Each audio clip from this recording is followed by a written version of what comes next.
वर्ण, व्याकरण, है ना, ये सब बताया था। आज हम वर्ण विचार के बारे में डिस्कस करेंगे, मतलब उसके आगे का वर्ण विचार, जो दो वर्ण अक्षर के योग से बनते, ठीक है। जो ध्वनि के लिखित रूप को क्या कहते हैं, क्या कहते हैं, वर्ण कहते हैं, ठीक है। ध्वनि के लिखित रूप को वर्ण कहते हैं, इन्हें अक्षर भी कहते हैं, ये मैंने आपको बताया था। और जो वर्ण है, जो अक्षर है, अगर उसका योग एक परिवार होता है, उसका योग होता है ना, जो समूह होता है उसको क्या बोलते हैं, वेरी गुड, क्या बोलते हैं उसको, वर्णमाला कहते हैं। जो वर्ण के परिवार को वर्णमाला कहते हैं। कहाँ से, अ से लेके ज्ञ तक, वेरी गुड, अ से लेके ज्ञ तक, ये पूरे जो होते हैं अ आ ई, ये सब मिला के ज्ञ तक मिला देंगे तो उसको क्या बोलेंगे, वर्णमाला। अभी जैसे घर, कुछ भी देखो, क धन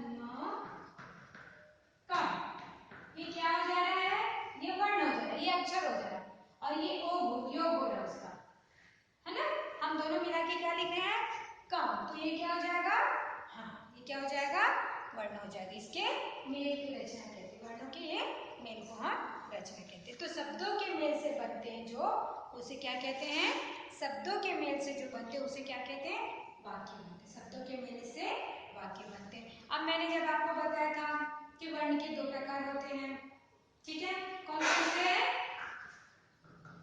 स्वर और व्यंजन, ये बताया था, है ना, स्वर और व्यंजन। स्वर और व्यंजन में क्या होता है बच्चों, जो स्वर है, अ से आ, अ आ ई उ रू ए ऐ ओ औ अम, ये जो है वो हम लोग स्वर लेते हैं, और क से लेके ज्ञ तक वो हम लोग व्यंजन, ये तो आप लोगों को मालूम होगा, ठीक है, वो आप शुरू से पढ़ते जा रहे हैं ना। तो उसी का स्वर, स्वर क्या होते हैं, स्वतंत्र होते हैं, वो किसी की हेल्प नहीं लेते हैं। वर्ण और ध्वनि में एक महत्ता होती है, जो ध्वनि होता है, जो सबसे छोटी इकाई होती है वो, और वर्ण में एक महत्ता होती है। उच्चारण की ध्वनि से प्रकार के होते हैं, ठीक है, और ये इनका उच्चारण स्वतंत्र होता है, किसी की हेल्प, किसी की सहायता नहीं लेते। और इसके भी तीन रूप होते हैं, इसके भी तीन क्या होते हैं, हाँ, भेद होते हैं। अब यहाँ पे है, वैसे स्वरों के उच्चारण में शक्ति होती है हिंदी वर्णमाला को, उसकी संख्या 11, कौन कौन सी है, अ आ ई उ ए ऐ ओ औ अम, री भी है, हम आपको यहाँ पे नहीं जोड़ा गया, ठीक है। यहाँ पे हम लोग का है अ आ ई उ रू ए ऐ ओ औ, री को नहीं। और इसमें जो री स्वर का प्रयोग संस्कृत के तत्सम शब्दों से ही सीमित होता है। तत्सम के जो शब्द होते हैं ना, उसी से ही जो संस्कृत के तत्सम शब्द होते हैं उसी तरीके वो सीमित होता है। जैसे ऋषि, ऋचा, ऋतु, ये है ना, तो वो अंग्रेजी के अ में हो जाता है। अब ये स्वर के तीन भेद मैंने बताया था ना, हाँ, हास्य स्वर और दीर्घ स्वर, विरुद्ध स्वर, ठीक है। ये यहाँ पे हास्य स्वर में क्या है कि कम समय लगता है, कौन कौन सा बोली थी मैंने, अ ई उ रू, ये कम समय लगता है। दीर्घ स्वर उससे ज्यादा का जब समय लगता है उसमें क्या होता है, आ ई ए ऐ ओ औ, और उससे ज्यादा किसमें लगता है, उसमें क्या हो जाएगा, ओ, ज्यादा समय लगता है कि नहीं, ओ, ठीक है, हाँ, वो हो गया। उसी तरीके से इसमें हो गया है। अब हम लोग क्या है, यहाँ पे जो स्वर का देख रहे हैं ना, दीर्घ स्वर, हास्य स्वर, दीर्घ स्वर और विरुद्ध स्वर, उसी तरीके से इसमें अनुनासिक स्वर भी रहते हैं, और स्वर की मात्रा है जब लगाते हैं तो उसमें क्या हो जाता है, मूल मात्रा और मात्रा रूप, मूल रूप और मात्रा रूप हो जाता है। हम उसमें मात्रा लगाते हैं तो वो मूल रूप का परिवर्तन हो जाता है, उसमें मात्रा में भी हम लोग को सुविधा होती है। इसी तरीके से जिस तरीके से हम लोग अगर रूप मात्रा में देखेंगे, मात्रा रूप में देखेंगे, क्या है, हाँ, क का की कु है ना, तो ये क, आ की मात्रा, छोटी की मात्रा, बड़ी की मात्रा, तो ये क्या हो गया, मात्रा, मात्रा रूप हो गया। ये हम लोग मात्रा लगाते हैं कि नहीं, मात्रा लो। उसी तरीके से हम व्यंजन, ये स्वर का हो गया। अब व्यंजन को देखेंगे तो व्यंजन में ऐसे वर्ण है जिसके उच्चारण स्वरों की सहायता से होते हैं। मैं ये पहले भी पढ़ा चुकी थी, सिर्फ हम लोग इसको रिवीजन कर रहे हैं। ये क्या है, जो वर्ण स्वरों की सहायता से होता है उसे व्यंजन कहते हैं। जैसे क, ख, ग, घ, ण, ये सब स्वरों की सहायता से ही हो जाता है। जिस तरीके से हम लोग अगर सहायता लेते हैं क, अ, तो ये आ जाएगा क, ठीक है। अगर वही अगर क, अ, म, आ, तो क्या हो जाएगा, कमा, ठीक है ना। क्यों कमा, क आ गया, म आ गया, आ की मात्रा, ये देखो सहायता ले रहा है कि नहीं। हाँ, अगर कोई कामा हो गया तो यहाँ पे आ की लग जाएगा, ये भी आप लोग को मालूम है, ठीक है। तो व्यंजन, व्यंजन का भी वर्गीकरण होता है। व्यंजन का वर्गीकरण में क्या होता है, 4 प्रकार के, उच्चारण, प्रयत्न, श्वास और स्वर तंत्रिकाओं के कंपन के आधार पर। इसको भी मैंने बताया कि किस तरीके से जब हम लोग उच्चारण के स्थान के आधार पर करते हैं तो हमारे में कंठ, होठ, जीभ, है ना, तालु, ये कैसे हम लोग से टच होते हैं और वो कैसे आपके कंठ से वो निकलते हैं, उनकी आवाजें, उनके जो उच्चारण है वो निकलती है। ये क्या हो गया, उच्चारण स्थान के आधार पर। वैसे ही प्रयत्न की तरफ पर 4 हो जाते हैं। कौन कौन से, स्पर्शी व्यंजन, स्पर्श व्यंजन, संघर्षीय व्यंजन, पार्श्विक व्यंजन, क्या है ना, प्रकंपित व्यंजन, चित्त व्यंजन, नासिक्य व्यंजन, अर्धस्वर व्यंजन। तो कितने हो गए बच्चों, 8 हो गए। इसके भी 8 होते। उसी तरीके श्वास के आधार पर, श्वास के आधार पर अल्प प्राण व्यंजन और महाप्राण। अल्प प्राण में कौन कौन से होते हैं, महाप्राण में कौन से, मैंने आपको बताया, फिर एक बार बता देती हूँ। अल्प प्राण में पहला, तीसरा, पांचवा वर्ण तथा य, र, ल, व अल्प प्राण व्यंजन है। जैसे क, ग, अंग, च, ज, यहाँ त, द, अण, त, द, न, प, ब, म, य, र, ल, व। उसी तरह से महाप्राण में प्रत्येक दूसरा तथा चौथा वर्ण और क्या है, श, स, स, हा महाप्राण व्यंजन है। जैसे ख, घ, छ, झ, ध, थ, ढ, ण, थ, ध, फ, भ, श, सा, ह, ठीक है। ये क्या है, महाप्राण है।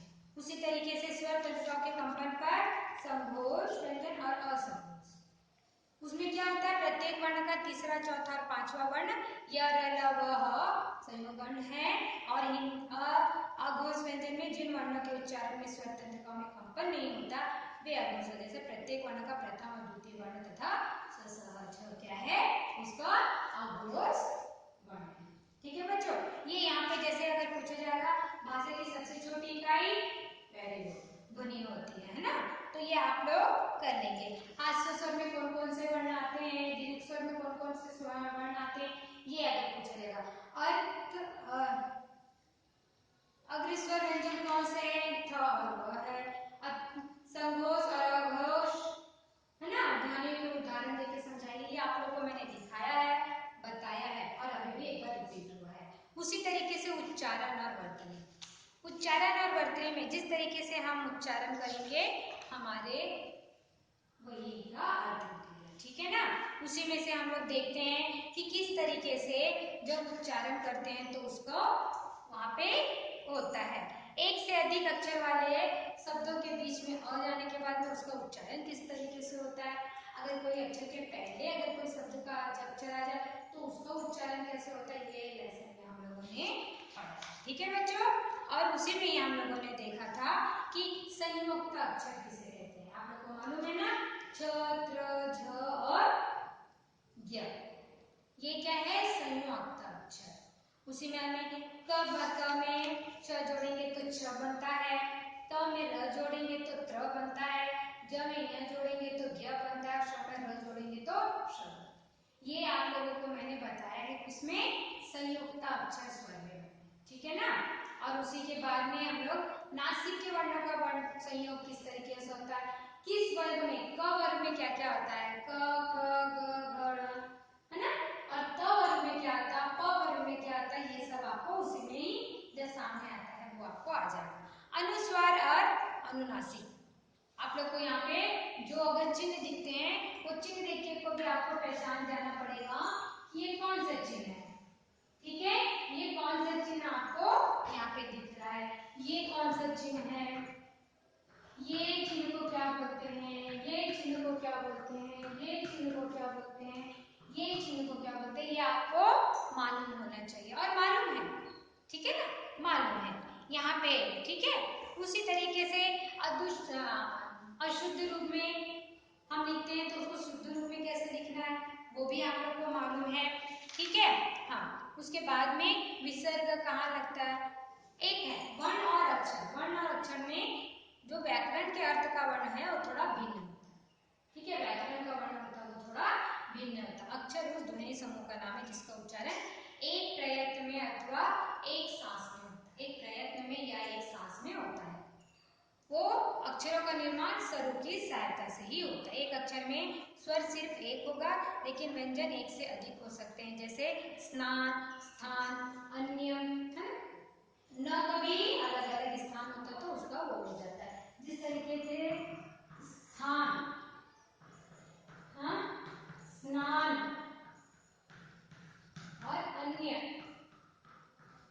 हुआ कि नहीं, न का देखो हर जगह स्थान अलग अलग है और उसका उच्चारण भी अलग अलग है। ठीक है बच्चों, और यहाँ पे बलाघात के उदाहरण, बलाघात के जो है उसे क्या कहते हैं, बलाघात शब्द दो शब्दों के योग से बना है जो बल धन आघात है। क्या है, बल धन आघात, तो क्या हो जाता है, बलाघात, ये हो जाएगा बलाघात। ठीक है बच्चों, वही उसी तरीके से मोहन ने मेरी सहायता की इस वाक्य में सहायता पाई, मतलब हर जो अपन वाक्य लिखते हैं उसके अलग अलग जो है शब्द उसमें अलग अलग उसके क्या है, हाँ, सहायता से वो बला उस वाक्य में सहायता पर बलाघात होती है, उसकी सहायता से जो भी है। अब यहाँ पे एक उदाहरण दिया हुआ है जिस तरीके से मोहन ने मेरी सहायता की, किसने सहायता की, मोहन ने, किसकी सहायता की, मेरी। तो यहाँ पे मोहन में भी बलाघात, वहां पे असहायता हो रहा है और यहाँ पे मेरी में। ठीक है ना, हाँ, इसी तरह से आप लोग उदाहरण देके लिख सकते हो। बलाघात में जिस तरीके से मोहन ने मेरी सहायता की, मोहन ने मेरी सहायता की। ठीक है, एक जगह मोहन पे बलाघात हो रहा है, दूसरी जगह मेरी पे बलाघात हो रहा है, मतलब जिसपे जोर होता है, ठीक है, जिसपे बल लगता है वो क्या हो गया, बलाघात। ठीक है बच्चों, तो ये मैं यहाँ तक हम लोगों ने क्या पढ़ा, ग्रामर का पढ़ा। ठीक है ना, अब ग्रामर के पढ़ने के बाद हम लोग जैसे प्रश्न उत्तर में देखेंगे, क्योंकि रिवीजन है मैं दोनों का करवा दे रही हूँ एक साथ, क्योंकि बाकी का हो चुका है, हम लोग एक एक करके कर दिए, इसमें मैं दोनों का कर रही हूँ। अब यहाँ पे मैं ग्रामर के हिसाब से बता रही बच्चों, मैंने उस दिन बताया था आपको लेटर कैसे लिखना है, वेरी गुड, एक पेज पे लिखना है, एक ही पेज पे आना चाहिए। अगर आप कुछ लिख रहे क्वेश्चन आंसर लिख रहे हैं आधा तक हो गया तो उसी के नीचे कंटिन्यू नहीं करोगे, लेटर को दूसरे पेज से कंटिन्यू करोगे। हाँ, निबंध लिख सकते हो, निबंध कंटिन्यू कर सकते हो, मगर लेटर को कभी नहीं करना, किसी भी क्लास में नहीं करना। ठीक है, और ना ही किसी सब्जेक्ट, इंग्लिश का भी होता है तो उसमें भी एक पेज पे लिखते हैं, आधे आधे पेज पे लेटर नहीं लिखा जाता। और जिस तरीके से लिखते बच्चों, लास्ट में आपका नाम होना चाहिए, आपने जो बुक में लर्न किया है वो नहीं, उसमें जो बीच के क्वेश्चन है वो आपके मैटर जो होता है ना, जो बीच का मैटर, अगर किसी सहेली के साथ बधाई पत्र देना है तो उसके किसके बधाई पत्र देना है, हो सकता है उसके जन्मदिन के बधाई पत्र हो सकता है वो प्रथम आय करके बधाई हो, है ना, और हो सकता है उसके घर में कोई फंक्शन उसकी बधाई हो, भाई बहन की शादी हो उसकी बधाई हो। तो ये आप लोग पीछे बीच का आप लोग जो है वो आप लोग डाल सकते हो। क्यों डाल सकते हो, क्योंकि ऊपर का जो टाइटल रहेगा वो है सैनिक को बधाई पत्र देना, तो आप बधाई पत्र किसमें भेजते हैं। उसी तरीके से निबंध, निबंध में भी आप लोगों ने जिस तरीके से बताई, पैराग्राफ, एक पैराग्राफ होना चाहिए, फिर दूसरा पैराग्राफ, तीसरा, कम से कम 1.5 पेज का लिखना है, और अपने शब्दों में भी डाल सकते हो। बच्चों में एक एक करके पढ़ने वाली हूँ तो उसमें अगर जो भी मिस्टेक होगा वो अगली बार से आप लोग कर लेंगे। हाँ, और उसी तरीके से जिस तरीके से हम लोग अभी मैंने बताया ना निबंध का, लेटर का, तो अच्छे से मात्राएं और उसकी मीनिंग अच्छे से होनी चाहिए। अभी प्रश्न उत्तर में आप लोग प्रश्न उत्तर लिखोगे तो सुंदर अक्षरों में लिखना, अच्छे से लिखना। पहले प्रश्न लिखे, आप लोग को उत्तर उत्तर तो मिल चुकी है।